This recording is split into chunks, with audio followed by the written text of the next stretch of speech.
बघ नरेश्री, आपण काय विचार केला होता आणि काय होऊन बसला आता. असं काही नाहीये. वर गेल्यानंतर कुठल्या तोंडाने आईला उत्तर देऊ रे मी. काय कसला विचार करतेस तू? मला ना मनातून असं कुठेतरी वाटत होतं म्हणून मी नको म्हणत होते श्री. नाही, असं काही झालेलं नाहीये. अरे लग्न होऊन गेलेली मुलगी अशी परत आलेली चांगली गोष्ट आहे का सांग? सुनीता नाही आली परत आपल्याकडे. आता आता सगळं छान चाललंय तिचं. सुनीताची गोष्ट वेगळी आहे. काय वेगळी आहे? अरे तिचं वय तिच्या बरोबर आहे श्री. म्हणजे एकतर वय उलटून गेलेल्या मुलींची लग्न होत नाहीत आणि झाली तर ती टिकत नाहीत. नाही नाही नाही, असं काही नाहीये श्री. अरे सरी कशी राहील त्या घरात? अरे एक दिवस निभाव नाही लागला, तिचं सगळं आयुष्य कसं काढेल रे त्या घरात? का नाही काढणार? मला ना हीच भीती होती. सरीचं मेलीचं नशीबच फुटकय म्हणून नको म्हणत होते मी. आतापर्यंत कुमारी म्हणून राहिली, इथे पुढे राहिली असती की. आता बघ ना कशी अवस्था झाली आहे, ना इथली ना तिथली. आई आपण आहोत तिच्यासाठी, आपण आहोत. श्री लग्न झालं नव्हतं तोपर्यंत ठीक होतं रे. आता लग्न झाल्यानंतर बरं नाही वाटत ना. लोक काय म्हणतील? आणि बेबीला निदान हक्काचं माहेर तरी होतं. सरी आता कुठल्या तोंडाने?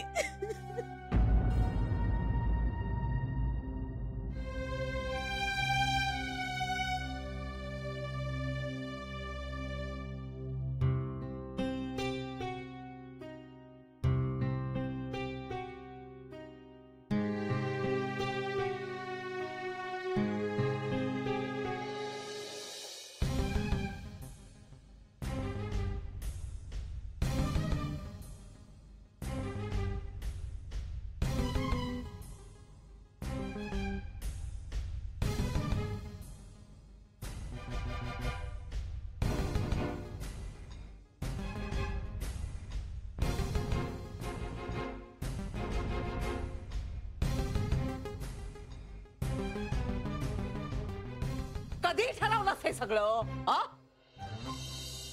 काय रे, काय ताईने सांगितलं तुला हे असं करायला? नाही नाही नाही नाही, ताईचा यात काही संबंध नाहीये. तिला तर हे सगळं काही माहित पण नाही आहे. जानू मला एक सांग, तुला तरी सांगितलं होतं का ग त्याने लग्नाचं? तुला माहित होतं का नव्हतं?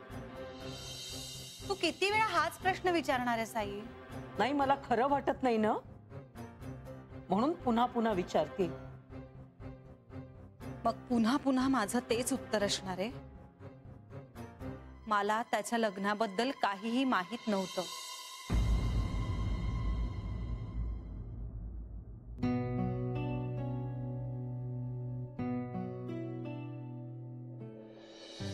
अगं काय सांगतेस काय? हो ना, म्हणजे ती घरी परत आली सरी? हो वंस, पण मी हे तुम्हाला सांगितलंय, कोणाला सांगू नका. अगं सांगायचंय काय? आता घरात दिसेलच ना मला ती.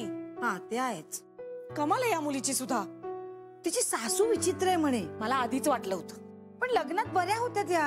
हे असंच असतं ग, लग्नानंतर खरे रंग दाखवतात. काय करावं या माणसांचं? म्हणजे हल्ली लग्न करणं सुद्धा कठीण होऊन बसले. देवकडे असं नव्हतं. देवच्या आई ना खऱ्याच चांगल्या होत्या. मुलगी मानायच्या मला त्या. आमचं भांडण झालं ना कधी की ते देवला रागवायच्या, माझी बाजू घ्यायच्या. गेल्या बिचाऱ्या त्या लवकर. आता जर त्या असत्या ना तर आमच्या दोघांचं भांडण इतकं टोकाला गेलंच नसतं. त्यांनी बरोबर सरळ काय झालं? नाही, काय नाही. मग अशी का बघतेस माझ्याकडे?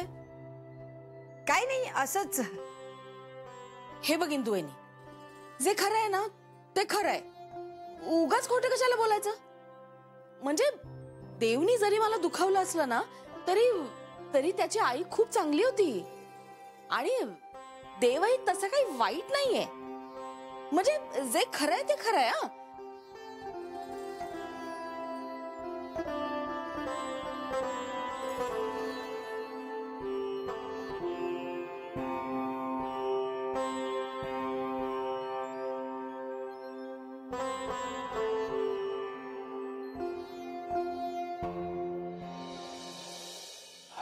हायजी मला ना खूप टेन्शन आलंय. या टेन्शन घेण्यासारखं काहीही नाहीये. सरुमावशी घरी आली आहे. हे नवीन जोडा कुरकुरायचाच. पण पप्पूंच्या आईंनी खरंच अशी हुंड्याची काही डिमांड केली तर? त्यांनी केलीये का? नाही, पण त्या फोनवर म्हणे कोणाला तरी सांगत होत्या की श्रीमंता घरची सून आहे पण येताना काहीच आणलं नाही. म्हणजे ते आपण गृहीत धरायचं? हो, पण अशी डिमांड केली तर काय? केल्यावर बघू. हो, पण आपण प्रिपेअर असायला हवं ना. कशासाठी? आपल्या उत्तरासाठी. हा ते तर आपण तयार आहोतच. म्हणजे हुंडा देणं आणि घेणं कायद्यानं गुन्हा आहे आणि ते आपण करणार नाही आहोत. हो, पण सरुमावशीचं काय आता? श्री, कधी कधी वस्तुस्थिती एवढी भयानक नसते जेवढी आपण कल्पनेत रंगवतो. हे बघ, आपण सगळ्यासाठी तयार असायला हवं आता. म्हणजे बिझनेस मध्ये जसा plan A, plan B, plan C असतो. श्री, हा बिझनेस नाहीये, हा मानवी व्यवहार आहे. मान्य आहे मला, पण अगं सरुमावशीचं लग्न इतक्या उशिरा झालंय. त्यानं काय फरक पडतो श्री?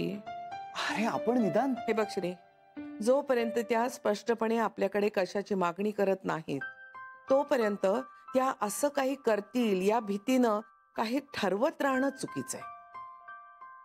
आणि जेव्हा त्या तसं काहीतरी करतील तेव्हाच आपल्याला आपला स्टँड काय आहे ते स्पष्टपणे सांगावं लागेल. अगं पण आणि मुळातच श्री, सरूला जशी लग्न टिकवण्याची गरज आहे तशी त्यांच्या मुलालाही आहे. त्यामुळे आपण गरज असल्यासारखं पडती बाजू घेऊन दयनीय व्हायची गरज नाहीये. तेव्हा आपण शांत राहू. शक्यतो त्या नवरा बायकोंनाच स्पेस सोडवू दे. गरजच पडली तर आपण मध्यस्थी करू. पण मला वाटतं होईल सगळं ठीक. काळजी करण्याची गरज नाहीये. पप्पूंशी बोलणं झालं? हो, ते घरी येतो म्हणाले. ठीक आहे, मग ते आल्यावर बघू. ओके, येऊ. आणि टेन्शन घेऊ नकोस, सगळं ठीक होईल. येतो. चल, बाय.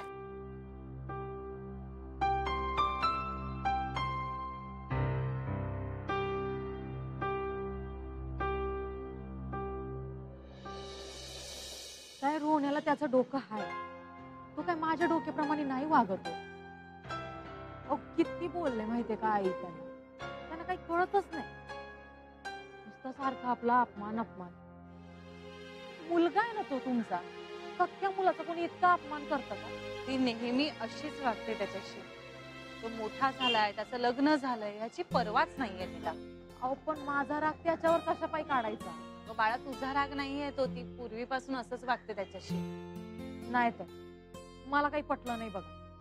अहो कंपनी किती मान आहे त्याला आणि हे घरचं हे असं. नाही, मला पटतंय तुझं. बाबांना बी काही किंमत देत नाही, सारखे आपले वरडत राहतात. बाबा चिडले ना का गप्प बसते. सारखं सारखं पण नाही चिडणं जमत होत्या. आता त्यांचा पण अंत किती बघायचा. मला सगळं कळतंय, पण मग आता काय करायचं? काय आमचे समजे पेपर क्लिअर आहे. आम्हाला होम लोन मिळेल ना?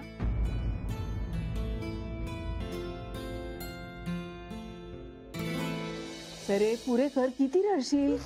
डोळे बघ किती सुजलेत. हे बघ, आता जी काही परिस्थिती आहे त्याला धीराने सामोरं जायला हवं का नाही? तरी आम्ही तुला सांगत होतो आधी.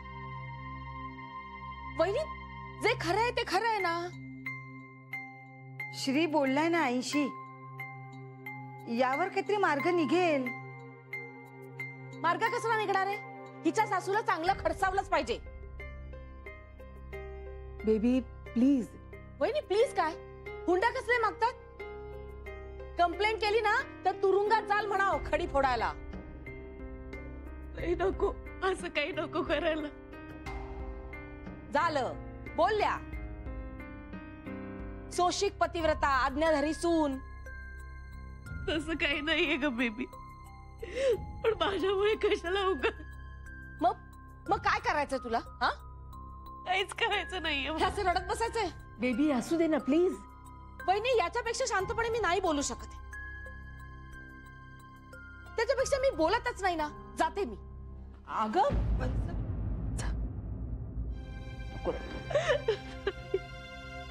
Okay okay.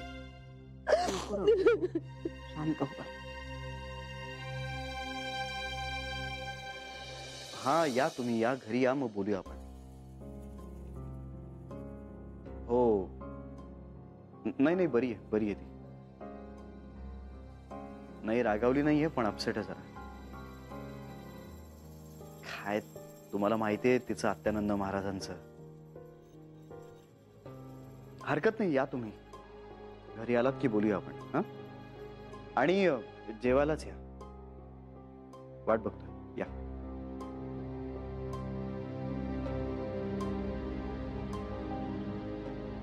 काय म्हणत होते ते?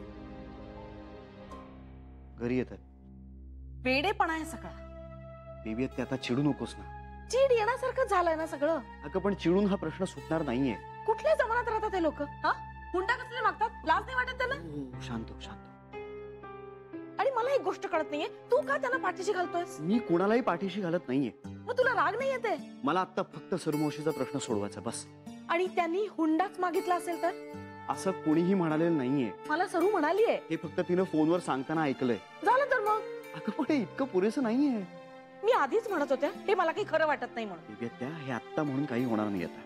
त्यावेळेला माझं ऐकलं असतं ना तर ही वेळ आता आलीच नसती. जाऊ दे. हो जाऊच दे. मला काहीच म्हणायचं नाहीये, मला मध्ये पडायचंच नाहीये. तुमचं तुम्हीच काय ते बघा.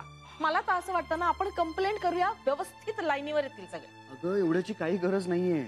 बरं मग पुसत बसा तिचे अश्रू.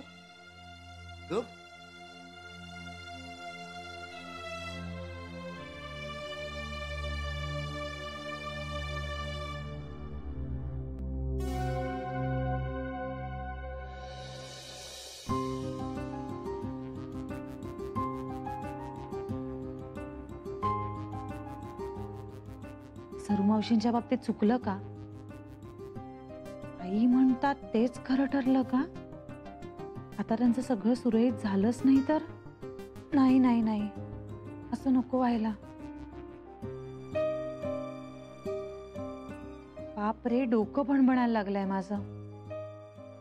काय होणार आहे? नीट नाही झालं सगळं तर? बाप रे सरू मावशींना खूप त्रास होईलच, पण घरातल्या सगळ्यांनाच मनस्ताप होईल त्याचा. श्री सुद्धा बिचारा बोलून नाही दाखवते, पण खूप टेन्शन आलंय, त्याच्या डोळ्यात दिसतंय मला. आणि आता माझी भीती मी त्याच्या पुढे व्यक्तच करू शकत नाही, कारण त्याने तर तो आणखी डिस्टर्ब होईल. पण आता काय होणार आहे कुणास ठाऊक. त्या पप्पूंचा स्टँड काय असणार आहे? पण सरुमावशींनी पण असं तडकाफडकी निघून येणं बरोबर आहे का? म्हणजे मान्य आहे त्यांना पप्पूंच्या आईंचं बोलणं लागलं असणार, पण काहीतरी सोल्युशन तिथे राहूनच काढता आलं असतं का? काय माहिती बाई. नाही नको. पण इथे बसून मी त्यांच्या बाबतीत जजमेंटल होणं बरोबर नाहीये.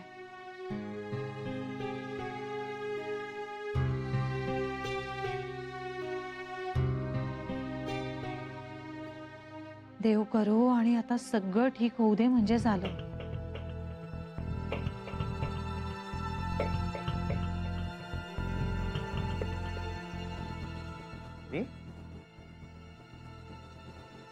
काय झालं? नाही काही नाही. नाही पण मग तू अशा फेऱ्या का मारतेस? चालणं होत नाही रे सध्या. सॉरी मला सुद्धा तुला. अरे नाही तसं नाही श्री, म्हणजे वेळ नसतो हा भाग झालाच, पण माहित नाही रे घरात सध्या एवढं सगळं चालू आहे ना की तुला त्रास होतोय. नाही अरे तसं नाही. तू कुठे होतास? मी पप्पूंना फोन केला होता आणि तेव्हा तिथे बेबी आत्या पण आली, सो जरा तिच्याशी बोलत होतो. रागवल्यात का रे त्या? ऍक्च्युली थोडी रागावली, कारण तिला हे सगळं आवडलं नाहीये. कुणालाच आवडलेलं नाहीये. जान्हवी मला असं वाटतं की आता फक्त आपल्याला सरुमावशीची बाजू माहितीये, आपण त्यांची बाजू ऐकून घ्यायला हवी. पप्पू येत आहेत ते आता. ते खूप चिडले नाही आहेत ना? म्हणजे फोनवर बरे होते ना? हा म्हणजे तसं नॉर्मलच होते.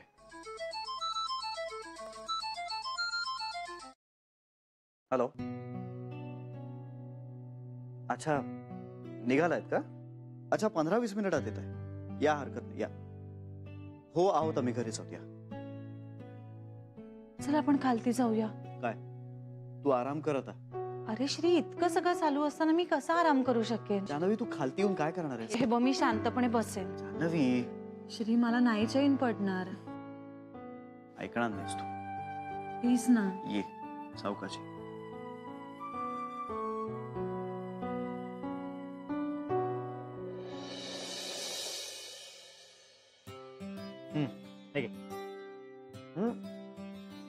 भेटलीस ना ताईला? होय, पण ताई जरा टेन्शन मध्ये वाटलं रे. म्हणजे नेहमीसारख्या बोलल्या त्या माझ्याशी, पण काहीतरी टेन्शन होतं बहुतेक. अगं बाळामुळे असेल, मला पण हल्ली वाटते उघडल्यासारखी. नाही तसं नाही, मग काहीतरी भलतच आहे, वेगळंच काहीतरी सुरू आहे बघ. आता कसलं टेन्शन? नाही ग, टेन्शन नसेल. नाही असलं ना तरी आपल्या आई साहेबांचं असेल.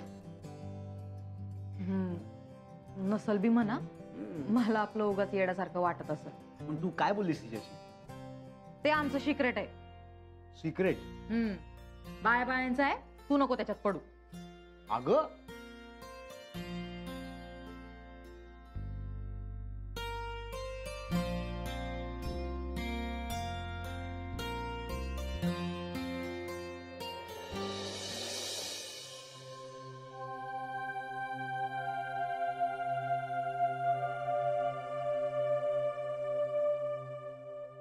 माझ्यामुळे त्रास झालाय आईंना.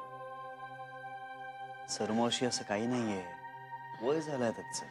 आतापर्यंत तर बऱ्या होत्या की. हो पण आता असं अपडाऊन होणार थोडं. तुला जायचं होतं ना त्यांच्या बरोबर.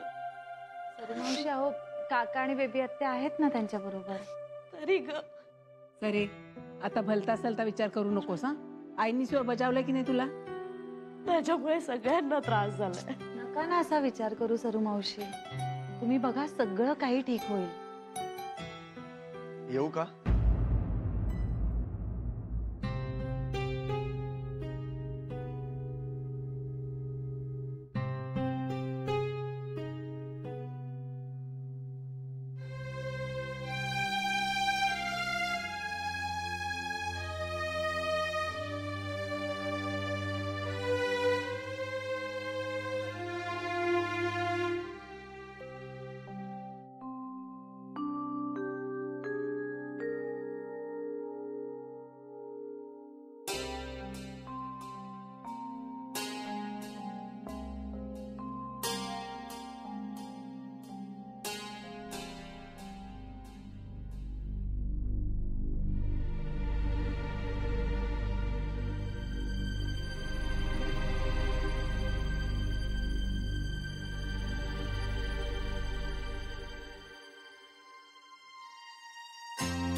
आज आमटी छान झाली होती ग तुझी.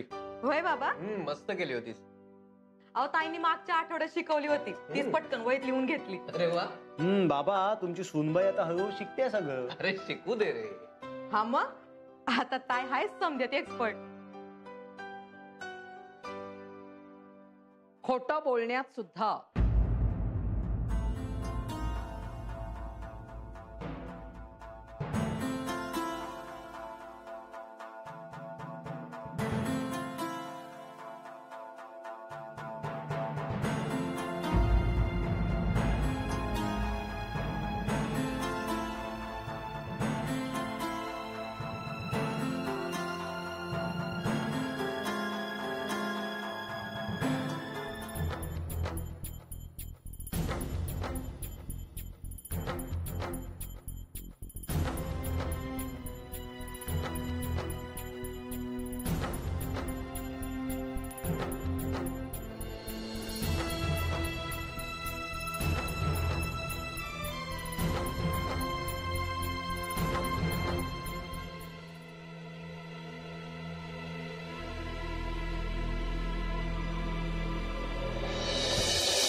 माझं चुकलं. मी तुम्हा सर्वांची माफी मागतो. मी चुकलो सरस्वती, माझी चूक झाली. नाही, तुमचं काहीच चुकलं नाही हो. माझ्या आईने तुझा खूप मोठा अपमान केलाय ग. पण सरस्वती, माझ्यावर विश्वास ठेव. काही झालं तरी मी तुला कधीच अंतर देणार नाही.